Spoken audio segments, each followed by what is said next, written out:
Hello friends, welcome to the success Kendra. Friends देखिए, आज इस वीडियो में हम लोग बिहार पुलिस कांस्टेबल की जो भर्ती वर्ष 2023 में 21,391 पदों पर आई हुई है, उसके लिए आज इस वीडियो में हम लोग बिहार स्पेशल के टॉप इम्पॉर्टेंट क्वेश्चंस को कवर करेंगे जो बिहार पुलिस के एग्ज़ाम में पूछे जाते हैं। फ्रेंड्स, ये सारे के सारे प्रश्न जो हैं आपके एग्ज़ाम के दृष्टिकोण से बहुत ही इंपॉर्टेंट है, इसीलिए इस सेशन को आप ध्यानपूर्वक जरूर देखिएगा। और फ्रेंड्स, अगर आप चैनल पर पहली बार विजिट कर रहे हैं, बिहार पुलिस की बेहतरीन तरीके से तैयारी करना चाहते हैं, तो आप चैनल को सब्सक्राइब कर लीजिए और ये जो बेल आइकन है, घंटी का निशान है, इसको जरूर दबा लीजिएगा, ताकि जब भी बिहार पुलिस कांस्टेबल भर्ती 2023 से संबंधित कोई भी इंपॉर्टेंट वीडियो अपलोड किया जाए तो उसका नोटिफिकेशन सबसे पहले आपके पास पहुंच जाए। तो चलिए फ्रेंड्स, बिना देरी किए हुए सेशन आज के स्टार्ट करते हैं। फ्रेंड्स प्लीज़ पहले वीडियो को लाइक कर दीजिए और जब सेशन समाप्त होगा तो इसे कम से कम एक ग्रुप में ज़रूर शेयर कर दीजिएगा। एक ग्रुप में अवश्य ही फ्रेंड्स इसको शेयर कर दीजिएगा। चलिए शुरू करते हैं आज का सेशन। फ्रेंड्स, आज के सेशन का पहला प्रश्न पढ़ेंगे और ध्यान दीजिएगा, जो भी मैं एक्सप्लेन करूंगा उसको ध्यानपूर्वक आप ज़रूर सुनिएगा। इससे क्या होगा कि एक प्रश्न के साथ साथ आपके 2 से 3 प्रश्न जो हैं कवर होते चलेंगे। आज के सेशन का यानी कि बिहार स्पेशल सेशन का हमारा पहला प्रश्न है कि बिहार का अक्षांशीय विस्तार कितना है। अगर आप आंसर जानते हैं तो आंसर कमेंट में देकर के बताते चलेंगे। अब यहाँ पर ध्यान दीजिएगा, बिहार का अक्षांशीय विस्तार पूछा गया है। बिहार का अक्षांशीय विस्तार जो है यह 24 डिग्री 20 मिनट 10 सेकंड से 27 डिग्री 31 मिनट 15 सेकंड उत्तरी अक्षांश तक है। ये बिहार का अक्षांशीय विस्तार है। अगर आपसे बिहार का देशांतरीय विस्तार पूछा जाएगा तो इसको भी आप याद रखेंगे। बिहार का देशांतरीय विस्तार अगर पूछा जाएगा तो बिहार का देशांतरीय विस्तार जो है ये 83 डिग्री 19 मिनट 50 सेकंड से 88 डिग्री 17 मिनट 40 सेकंड पूर्वी देशांतर तक है। यहाँ पर अगर आप पूर्वी देशांतर बना लेंगे, पूर्वी देशांतर, तो फ्रेंड्स ये आपका बिहार का देशांतरीय विस्तार है।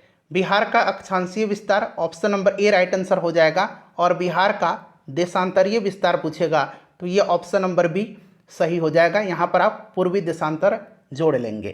क्लियर है? अच्छा, बिहार का आकार किस प्रकार से है? तो बिहार का आकार जो है लगभग आयताकार है। बिहार जो है उत्तर में नेपाल, दक्षिण में झारखंड, पूर्व में पश्चिम बंगाल और पश्चिम में उत्तर प्रदेश के साथ सीमा साझा करता है। तो फ्रेंड्स आप इसे भी ज़रूर याद रखेंगे। इसीलिए मैंने आपको बताया है कि जो भी मैं एक्सप्लेन करूँगा उसको आप ध्यानपूर्वक जरूर सुनिएगा। चलिए, दूसरा प्रश्न है कि बिहार का कुल भौगोलिक क्षेत्रफल है। बिहार का कुल भौगोलिक क्षेत्रफल कितना है?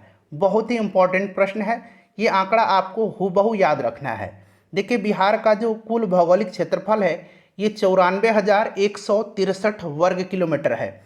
94,163 वर्ग किलोमीटर है और यह भारत के कुल भौगोलिक क्षेत्रफल का 2.86% हिस्सा है। अगर आपसे पूछा जाएगा कि बिहार का कुल भौगोलिक क्षेत्रफल भारत के कुल भौगोलिक क्षेत्रफल का कितना प्रतिशत है, तो 2.86% है। इससे भी आप जरूर याद रखेंगे। चलिए नेक्स्ट क्वेश्चन कर लेंगे हम लोग। देखिए, अगला प्रश्न है कि बिहार की लंबाई उत्तर से दक्षिण तथा चौड़ाई पूर्व से पश्चिम क्रमशः है। देखिए, बिहार पुलिस भर्ती 2023 के लिए हम लोगों ने 50 से अधिक महत्वपूर्ण प्रश्नों को कवर किया हुआ है। सारे के सारे प्रश्न हूबहू बिहार पुलिस के पैटर्न पर आधारित हैं और आपके एग्जाम के दृष्टिकोण से बहुत ही इंपॉर्टेंट है। इन सभी का लिंक आज की इस वीडियो के डिस्क्रिप्शन बॉक्स में मिल जाएगा। फ्रेंड्स, सभी वीडियोस को आप एक बार ज़रूर देख लीजिएगा। बताएंगे कि बिहार की लंबाई उत्तर से दक्षिण तथा चौड़ाई पूर्व से पश्चिम क्रमशः कितना है। तो देखिए फ्रेंड्स, अगर हम बात करें बिहार की लंबाई उत्तर से दक्षिण जो है यह 345 किलोमीटर है, ठीक है, और चौड़ाई पूर्व से पश्चिम जो है ये 483 किलोमीटर है। तो देखिए 345 किलोमीटर और 483 किलोमीटर, ठीक है, याद रखेंगे। लंबाई उत्तर से दक्षिण 345 किलोमीटर और चौड़ाई पूर्व से पश्चिम जो है ये 483 किलोमीटर है। क्लियर है? चलिए, और याद रखेंगे फ्रेंड्स, अगर प्रश्न बनेगा कि समुद्र तल से बिहार की औसत ऊंचाई कितनी है, तो समुद्र तल से औसत ऊंचाई जो है ये 173 फीट है। 173 फीट है। अगर मीटर में पूछेगा तो आपको याद रखना है 53 मीटर। फीट में पूछेगा तो 173 फीट और मीटर में पूछेगा तो 53 मीटर याद रखेंगे। और बिहार का समुद्र तट से दूरी जो है, ये समुद्र तट से दूरी लगभग 200 किलोमीटर है। क्लियर है। और समुद्र तल से ऊंचाई जो है 173 फीट या मीटर में कहें तो 53 मीटर, और समुद्र तट से दूरी लगभग 200 किलोमीटर है। चलिए नेक्स्ट क्वेश्चन है हमारा कि निम्नलिखित में से कौन सा वन्यजीव अभ्यारण्य बिहार के मुंगेर जिले में स्थित है। बिहार के मुंगेर जिला में इनमें से कौन सा वन्यजीव अभ्यारण्य है, बताएंगे इसका राइट आंसर क्या हो जाएगा। तो देखिए राइट आंसर जो हो जाएगा इसका भीम बांध वन्यजीव अभ्यारण्य जो है ये बिहार के मुंगेर जिला में है। क्लियर। उदयपुर वन्यजीव अभ्यारण्य जो है ये पश्चिम चंपारण जिला में है। राजगीर वन्यजीव अभ्यारण्य जो है यह किस जिला में है, तो राजगीर वन्यजीव अभ्यारण्य नालंदा में है। और वाल्मीकि नेशनल पार्क या वाल्मीकि टाइगर रिजर्व कह लीजिए, ये पश्चिम चंपारण में है। सारे पॉइंट्स को फ्रेंड्स आप ध्यान रखेंगे, प्रश्न कहीं से भी पूछा जा सकता है। और बिहार पुलिस के लिए सक्सेस केंद्र जो हमारा यूट्यूब चैनल है, इससे बेहतर कंटेंट पूरे यूट्यूब पर आपको कहीं भी नहीं मिलेगा। चलिए निम्नलिखित में से कौन बिहार के साथ सीमा साझा करता है, तो अभी मैंने आपको बताया बिहार उत्तर में नेपाल, दक्षिण में झारखंड, पूर्व में पश्चिम बंगाल और पश्चिम में उत्तर प्रदेश के साथ सीमा साझा करता है। तो नेपाल, उत्तर प्रदेश, झारखंड और पश्चिम बंगाल भी आप याद रखेंगे।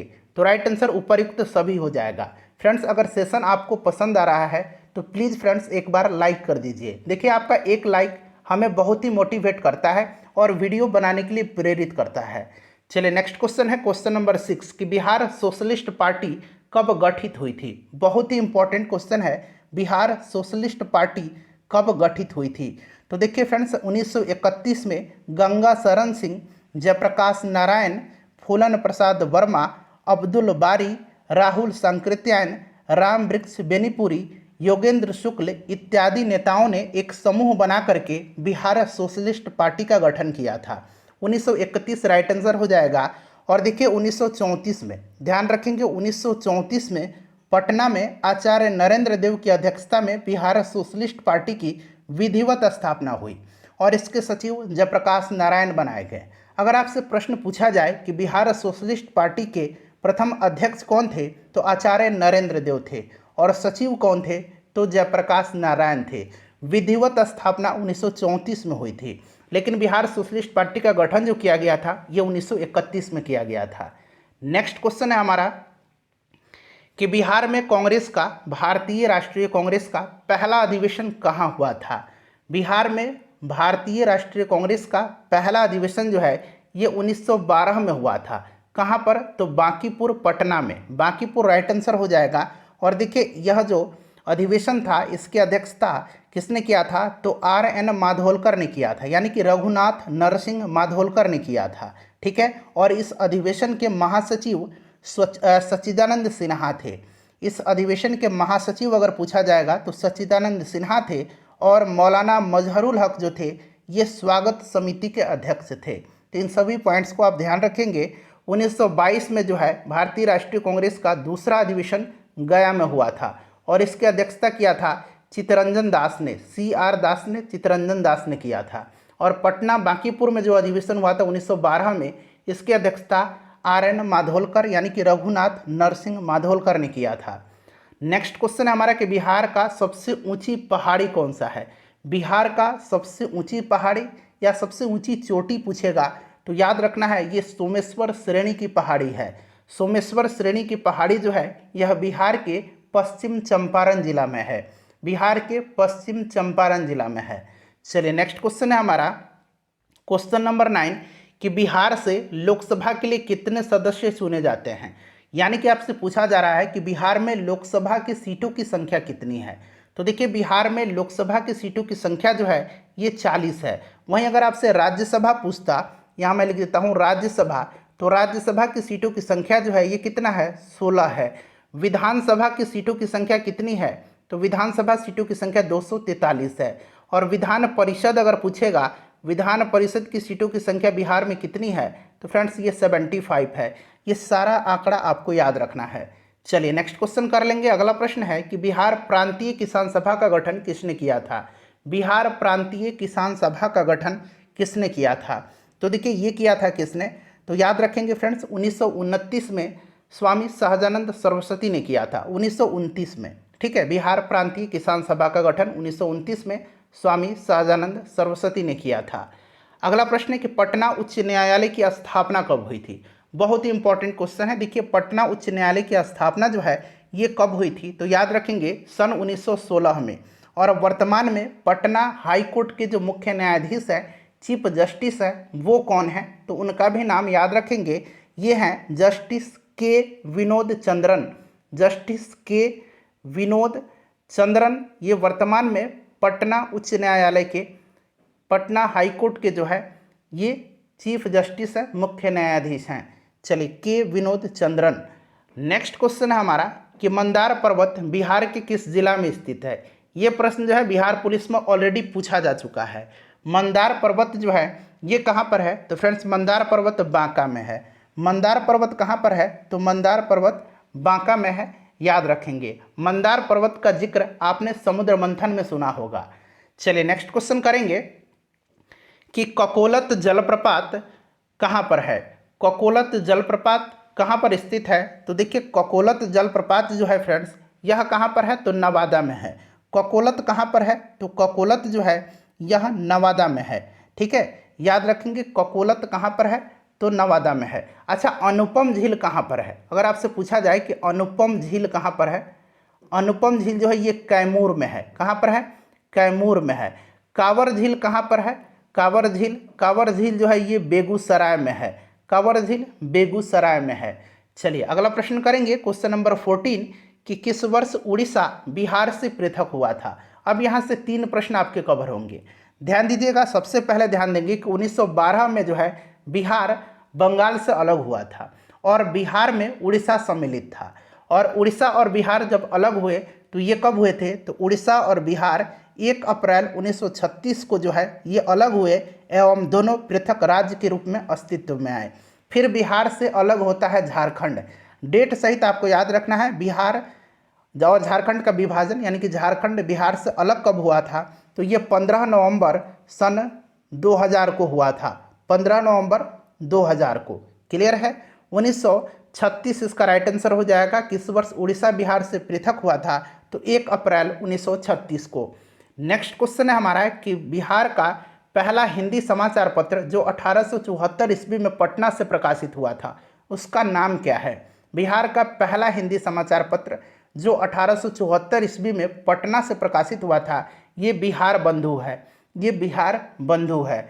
चलिए अगला प्रश्न करेंगे कि भारत में 16 महाजनपदों में से कौन सा महाजनपद वर्तमान में बिहार में स्थित नहीं है। बिहार में स्थित नहीं है 16 महाजनपदों में से। तो देखिए बिहार में इन 16 महाजनपदों में से 3 महाजनपद स्थित हैं बिहार में। क्लियर, कौन कौन से हैं, तो मगध है, अंग है और वज्जी है। अवंती नहीं है। ठीक है, अवंती नहीं है। अगर बात करें मगध की राजधानी कहाँ थी, तो मगध की राजधानी गिरिब्रज या राजगृह थी। ठीक है, अंग की राजधानी कहाँ पर थी, तो अंग की राजधानी चंपा थी और वज्जी की राजधानी जो थी ये वैशाली थी। ठीक है फ्रेंड्स, याद रखेंगे, और मगध की राजगृह या गिरिब्रज। क्लियर। चलिए नेक्स्ट क्वेश्चन करेंगे कि विक्रमशिला विश्वविद्यालय की स्थापना किस पाल वंश के राजा ने करवाई थी। विक्रमशिला विश्वविद्यालय की स्थापना, और एक ओदंतपुरी विश्वविद्यालय है, ओदंतपुरी। ठीक है, तो इसको भी मैं बता देता हूँ साथ साथ आपको। देखिए ओदंतपुरी विश्वविद्यालय की स्थापना जो है ये गोपाल ने करवाया था, जो पाल वंश का संस्थापक था गोपाल, इसी ने करवाया था। और विक्रमशिला विश्वविद्यालय की स्थापना जो है ये धर्मपाल ने करवाया था। धर्मपाल राइट आंसर हो जाएगा। और नालंदा विश्वविद्यालय की स्थापना आपको आगे मिलेगा। ठीक है, चलिए अगला प्रश्न करेंगे कि घोघा झील बिहार के किस जिला में स्थित है। घोघा झील जो है यह कहाँ पर है, बताइए राइट आंसर इसका क्या हो जाएगा। घोघा झील जो है ये कहाँ पर है, तो घोघा झील कटिहार में है। कहाँ पर है, कटिहार में है। क्लियर। चलिए नेक्स्ट क्वेश्चन करेंगे कि निम्नलिखित में से किस नदी को नारायणी तथा सदा नीरा के नाम से जाना जाता है। नारायणी और सदा नीरा के नाम से किस नदी को जाना जाता है, तो फ्रेंड्स ये गंडक नदी है। कौन सी नदी है, गंडक नदी है। ठीक है, चलिए जो पश्चिम चंपारण जिला में जो है नेपाल के बॉर्डर पर पड़ता है, यहीं पर वाल्मीकि नेशनल पार्क है, वाल्मीकि टाइगर रिजर्व भी है। चलिए नेक्स्ट क्वेश्चन करेंगे कि त्रिवेणी नहर किस नदी पर निर्मित है। त्रिवेणी नहर जो है यह किस नदी पर निर्मित है, बताएंगे। तो देखिए पश्चिम चंपारण जिला में त्रिवेणी नामक स्थान पर से गंडक नदी से यह नहर निकाली गई है, त्रिवेणी। तो गंडक राइट आंसर इसका हो जाएगा। अगला प्रश्न है हमारे कि 2011 की जनगणना के अनुसार बिहार का शिशु लिंगानुपात कितना है। बिहार का शिशु लिंगानुपात 2011 की जनगणना के अनुसार, तो देखिए शिशु लिंगानुपात जो है ये 935 है। और अगर आपसे लिंगानुपात पूछेगा केवल, तो लिंगानुपात जो है ये 918 है। सबसे ज़्यादा लिंगानुपात वाला जिला कौन सा है, तो गोपालगंज है।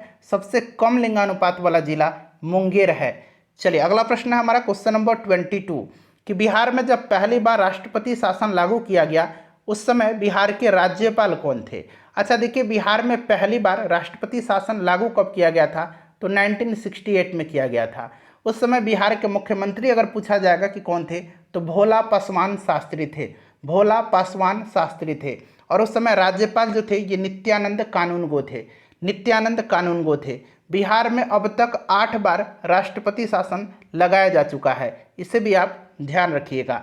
चलिए अगला प्रश्न है क्वेश्चन नंबर 23 कि तृतीय बौद्ध संगति का आयोजन कहाँ किया गया था।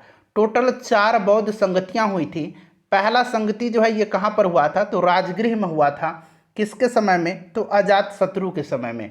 दूसरा कहाँ पर हुआ था, तो दूसरा वैशाली में हुआ था, कालाशोक के समय में। तीसरा कहाँ पर हुआ था, तो तीसरा पाटलिपुत्र में हुआ था, अशोक के समय में। यहीं आपसे पूछा गया है तीसरा, तो ये पाटलिपुत्र हो जाएगा अशोक के समय में। और चौथा हुआ था कहाँ पर, तो कश्मीर में, ये कनिष्क के शासनकाल में हुआ था। चलिए अगला प्रश्न करेंगे कि पंचायती राज संस्थानों में महिलाओं को 50% आरक्षण देने वाला भारत का पहला राज्य कौन है। पंचायती राज संस्थानों में महिलाओं को 50% का आरक्षण देने वाला जो पहला भारत का राज्य है ये अपना राज्य बिहार है। बिहार राइट आंसर हो जाएगा। 2006 में जो है बिहार ने पंचायती राज संस्थाओं में महिलाओं को 50% आरक्षण दिया था। 2006 भी आप याद रखेंगे। चलिए उसके बाद क्वेश्चन नंबर 25 है कि बिहार विधानसभा में आरक्षित सीटों की संख्या कितनी है।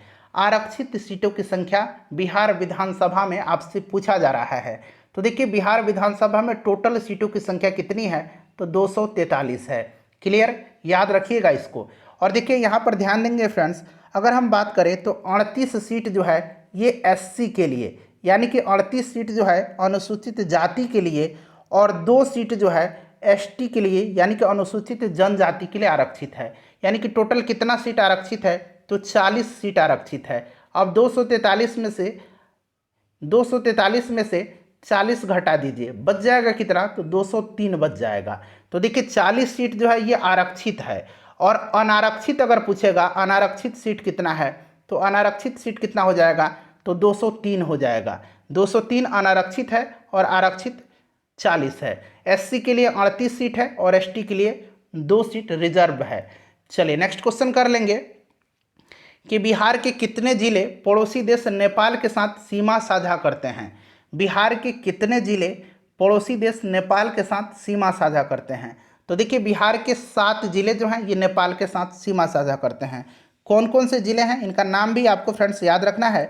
उंगली पर इन 7 जिलों का नाम काउंट करेंगे। सीतामढ़ी, किशनगंज, अररिया, सुपौल, मधुबनी, पूर्वी चंपारण और पश्चिमी चंपारण। एक बार और मैं रिपीट कर देता हूँ, सीतामढ़ी, किशनगंज, अररिया, सुपौल, मधुबनी, पूर्वी चंपारण और पश्चिम चंपारण। अच्छा ये तो नेपाल के साथ हो गया। क्लियर, नेपाल के साथ हो गया। 7 जिले सीमा साझा करते हैं। झारखंड के साथ कितने जिले जो है झारखंड के साथ सीमा साझा करते हैं, तो झारखंड के साथ 8 जिले, उत्तर प्रदेश के साथ भी 8 जिले सीमा साझा करते हैं। और पश्चिम बंगाल के साथ अगर पूछेगा तो पश्चिम बंगाल के साथ बिहार के 3 जिले सीमा साझा करते हैं। क्लियर, चलिए आगे बढ़ेंगे। नेक्स्ट क्वेश्चन है कि कांवर झील बिहार के किस जिला में है। अभी मैंने आपको बताया था कांवर झील जो है यह बेगूसराय में है। ठीक है, कांवर झील पूछे या कांवर झील पक्षी विहार पूछे, आपको याद रखना है बेगूसराय में है। ठीक है, नेक्स्ट क्वेश्चन हमारा कि बिहार के कितने प्रमंडलों से होकर के गंगा नदी प्रवाहित होती है। बिहार में टोटल कितने प्रमंडल हैं, फटाफट जरा एक बार कमेंट कर दीजिएगा आप लोग। बिहार राज्य के निवासी हैं तो इतना तो आपको पता होना ही चाहिए कि बिहार राज्य में प्रमंडलों की संख्या कितनी है। तो देखिए बिहार राज्य में टोटल 9 प्रमंडल हैं। इन 9 प्रमंडलों में से 7 प्रमंडल से होकर के गंगा नदी प्रवाहित होती है। 2 प्रमंडल से होकर के गंगा नदी प्रवाहित नहीं होती है। ये कौन कौन से 2 प्रमंडल हैं जहाँ से गंगा नदी प्रवाहित नहीं होती है? तो आपको याद रखना है, एक कोसी है और दूसरा मगध है। ठीक है, याद रखेंगे। बाकी 7 प्रमंडलों से होकर के गंगा नदी प्रवाहित होती है। अच्छा, गंगा नदी के किनारे कितने जिले अवस्थित हैं बिहार के? अगर जिला पूछ लिया जाएगा तो ये भी याद रखेंगे, 12 जिले गंगा नदी के किनारे अवस्थित हैं। क्लियर है? चलिए नेक्स्ट क्वेश्चन है हमारा कि भारतीय संविधान के किस अनुच्छेद में महाधिवक्ता का वर्णन किया गया है? राज्य सरकार का उच्चतम विधि अधिकारी होता है। ठीक है, महाधिवक्ता। चलिए, यह जो है अनुच्छेद 165 में है। अनुच्छेद 165 के तहत जो है महाधिवक्ता की नियुक्ति उस राज्य के राज्यपाल के द्वारा की जाती है। नेक्स्ट क्वेश्चन है, और वर्तमान में बिहार के महाधिवक्ता कौन है? बिहार के एडवोकेट जनरल कौन है? तो प्रशांत कुमार शाही हैं। पीके शाही आपको मिल जाएगा नाम। ठीक है, पीके शाही वर्तमान में बिहार के महाधिवक्ता हैं। चलिए नेक्स्ट क्वेश्चन है हमारा कि बिहार का कौन सा जिला पश्चिम बंगाल से सीमा साझा नहीं करता है? तो मैंने आपको बताया कि पश्चिम बंगाल से बिहार के 3 जिले लगते हैं। कौन कौन से? तो किशनगंज, पूर्णिया और कटिहार। जमुई जो है ये पश्चिम बंगाल के साथ सीमा साझा नहीं करता है। नेक्स्ट क्वेश्चन कर लेंगे, क्वेश्चन नंबर 31। देखिए, राजपुर नहर परियोजना जो है ये स्थित कहाँ पर है? राजपुर नहर परियोजना बताएंगे। राजपुर नहर परियोजना, अच्छा, एक है जेपी सेतु, जयप्रकाश नारायण सेतु। जयप्रकाश नारायण सेतु जो है ये कहाँ पर है, किस नदी पर है? जरा आप कमेंट करेंगे। जयप्रकाश नारायण यानी कि जेपी सेतु जो है ये किस नदी पर है? जरा पहले आप कमेंट करके बता दीजिएगा। राजपुर नहर परियोजना आपसे पूछा गया है, राजपुर नहर परियोजना। अच्छा, जेपी बांध जो है, जेपी सेतु जो है ये कहाँ पर है? तो जेपी सेतु गंगा नदी पर है। ठीक है, गंगा नदी पर है। और यहाँ पर पूछा गया राजपुर नहर परियोजना जो है ये किस नदी पर है? तो देखिए, राजपुर नहर परियोजना जो है यह कोसी नदी पर है। Option number A right answer हो जाएगा, यह कोसी नदी पर है। ठीक है, चलिए, कोसी नदी पर है राजपुर नहर परियोजना। चलिए अगला प्रश्न कर लेंगे। नेक्स्ट क्वेश्चन है हमारा कि बिहार के किस जिले का महिला साक्षरता दर सबसे न्यूनतम है? अच्छा, यहाँ से आप ध्यान रखेंगे, सारे के सारे प्रश्न मैं आपको कवर करवा रहा हूँ। सर्वाधिक अगर पूछेगा साक्षरता दर वाला जिला बिहार का कौन सा है? तो सर्वाधिक रोहतास है। सर्वाधिक पुरुष साक्षरता दर वाला जिला ये भी रोहतास है। सर्वाधिक महिला साक्षरता दर वाला जिला ये भी रोहतास है। तीनों में रोहतास अग्रणी है। क्लियर? अच्छा, अब दूसरे तरफ आइए, न्यूनतम साक्षरता दर वाला जिला, तो न्यूनतम साक्षरता दर पूर्णिया का है। न्यूनतम पुरुष साक्षरता दर भी पूर्णिया का है। और न्यूनतम महिला साक्षरता दर सिर्फ आपको याद रखना है कि ये सहरसा का है। क्लियर? चलिए आगे बढ़ेंगे। नेक्स्ट क्वेश्चन है कि पलासी का युद्ध कब हुआ था? पलासी का युद्ध जो है यह कब हुआ था? तो 23 जून 1757 को हुआ था। किसके बीच? तो बंगाल के नवाब सिराजुद्दौला और अंग्रेजों के मध्य। अंग्रेजी सेना का नेतृत्व रॉबर्ट क्लाइव कर रहा था और इसमें नवाब की हार हो गई थी। बंगाल के नवाब सिराजुद्दौला की हार हो गई थी और अंग्रेज जीत गए थे। अच्छा, बक्सर का युद्ध भी याद रखेंगे। बक्सर का युद्ध 1764 में हुआ था। ठीक है। नेक्स्ट क्वेश्चन है कि बिहार में स्वराज दल का गठन किसके नेतृत्व में हुआ? बिहार में स्वराज दल का गठन जो है यह किसके नेतृत्व में हुआ था? बताएंगे राइट आंसर इसका क्या हो जाएगा। बिहार में स्वराज दल का गठन जो है यह श्री कृष्ण सिंह के नेतृत्व में हुआ था। ठीक है, श्री कृष्ण सिंह के नेतृत्व में हुआ था और नारायण प्रसाद को इसका अध्यक्ष बनाया गया। नारायण प्रसाद को इसका अध्यक्ष बनाया गया था और अब्दुल बारी को इसका सचिव बनाया गया। क्लियर? लेकिन नेतृत्व में किसके गठन हुआ था स्वराज दल का बिहार में? तो श्री कृष्ण सिंह के। अगला प्रश्न है कि बिहार की जनसंख्या देश की कुल जनसंख्या की कितने प्रतिशत है? अच्छा, बिहार की जनसंख्या एग्जैक्ट आपको याद रखना है कितना? 10,40,99,452। ये 40 है। ठीक है, ये 40 बना लीजिएगा। 452, 10,40,99,452 है, जो कि देश की कुल जनसंख्या का 8.60% है। 8.60% है। ठीक है। नेक्स्ट क्वेश्चन हमारा कि 2011 की जनगणना के अनुसार बिहार का सर्वाधिक लिंगानुपात वाला जिला कौन सा है? अभी मैंने आपको बताया था कि बिहार का लिंगानुपात कितना है, तो बिहार का लिंगानुपात 918 है। क्लियर है, 918 है। शिशु लिंगानुपात 935 है, शिशु लिंगानुपात 935 और लिंगानुपात 918 है। और पूछा गया कि सर्वाधिक लिंगानुपात वाला जिला, तो ये गोपालगंज का है। गोपालगंज का लिंगानुपात अगर पूछा जाएगा तो ये बिहार के लिंगानुपात से ज़्यादा है। कितना है फ्रेंड्स, तो 1021 है, 1021 है, याद रखेंगे। सबसे कम लिंगानुपात वाला जिला मुंगेर है, यहाँ पर कितना है लिंगानुपात, तो 876 है। क्लियर, चलिए आगे बढ़ेंगे। नेक्स्ट क्वेश्चन कर लेंगे कि 2011 की जनगणना के अनुसार बिहार का सर्वाधिक जनघनत्व वाला जिला कौन सा है। पॉपुलेशन डेंसिटी कहाँ पर सबसे ज़्यादा है, जनघनत्व जो है ये कहाँ पर है, तो फ्रेंड्स शिवहर का सबसे ज़्यादा जनघनत्व है। और सबसे कम पूछेगा तो कैमूर का जनघनत्व है। चलिए अगला प्रश्न करेंगे कि 2011 की जनगणना के अनुसार बिहार का सर्वाधिक साक्षरता दर वाला जिला, तो मैंने अभी आपको बताया सर्वाधिक साक्षरता दर रोहतास का है, सर्वाधिक पुरुष साक्षरता दर भी रोहतास का है, सर्वाधिक महिला साक्षरता दर भी रोहतास का ही है।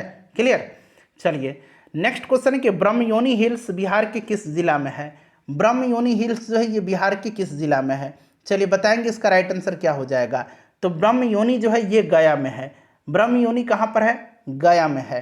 अगला प्रश्न है हमारा क्वेश्चन नंबर 40 है कि बौंसी मेला का आयोजन कहाँ किया जाता है।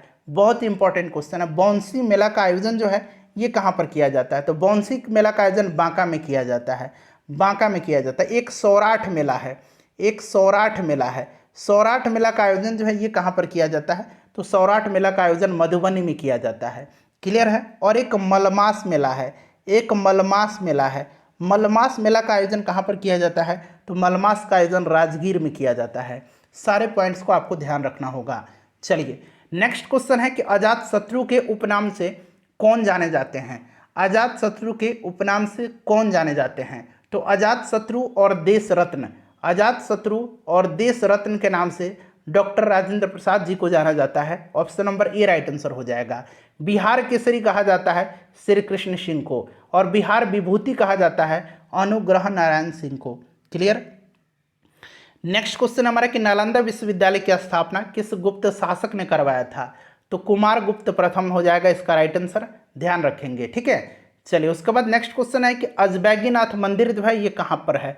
अजगैबीनाथ मंदिर जो है ये कहाँ पर है, तो अजगैबीनाथ मंदिर भागलपुर में है, भागलपुर राइट आंसर हो जाएगा। उसके बाद चलिए अगला प्रश्न कि बिहार राज्य विद्युत परिषद का गठन कब हुआ। बिहार राज्य विद्युत परिषद का गठन जो है ये कब हुआ था। बिहार राज्य विद्युत परिषद का गठन 1 अप्रैल 1958 को हुआ था, 1 अप्रैल 1958 को हुआ था। 1 अप्रैल 1958 को बिहार राज्य विद्युत परिषद का गठन किया गया था। नेक्स्ट क्वेश्चन है हमारा कि सरयामन पक्षी विहार बिहार के किस जिला में स्थित है। सरयामन पक्षी विहार जो है ये बिहार के किस जिला में है, तो सरयामन पक्षी विहार जो है ये पश्चिम चंपारण जिला में है। पश्चिम चंपारण में वाल्मीकि टाइगर रिजर्व है, सोमेश्वर की पहाड़ी है, उदयपुर वन्यजीव अभ्यारण्य है। क्लियर। चलिए नेक्स्ट क्वेश्चन करेंगे कि बिहार दिवस मनाया जाता है। बिहार दिवस प्रत्येक वर्ष जो है ये कब मनाया जाता है, तो 22 मार्च के दिन मनाया जाता है। और 22 मार्च के दिन जो है जल दिवस भी मनाया जाता है। इसे भी फ्रेंड्स आप याद रखेंगे, जल दिवस पूछा जाता है कि कब मनाया जाता है, तो 22 मार्च के दिन, जिस दिन बिहार दिवस मनाया जाता है। नेक्स्ट क्वेश्चन है हमारा कि बिहार में लोटा विद्रोह कब हुआ था।